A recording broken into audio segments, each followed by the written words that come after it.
দেখুন, আমাদের তিনজন কর্মীকে পঞ্চায়েত নির্বাচনে তৃণমূলের দুষ্কৃতী দ্বারা ছোড়া গুলিতে শহীদ হতে হয়েছে। তাদের স্মরণে, তাদের স্মৃতিতে রক্তদান শিবির। এই রক্তদান শিবির থেকে রক্ত নিয়ে অনেক মুমূর্ষ রোগীর প্রাণও বাঁচতে পারে। তার একদিক ব্যবস্থা, সরকার যখন রক্ত যোগান দিতে ব্যর্থ, যেখানে পার ডে 1800 থেকে 2000 ইউনিট রক্তের প্রয়োজন, সরকার সম্পূর্ণরূপে ব্যর্থ। আমাদের মতো বিরোধী রাজনৈতিক দল বা বিভিন্ন স্বেচ্ছাসেবী সংগঠনের উদ্যোগে এই রক্তের যোগান কিছুটা আমরা দিচ্ছি।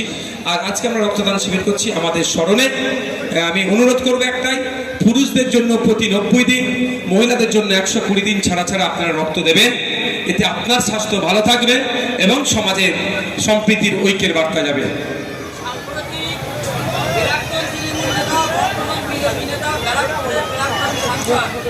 ইসলাম এবং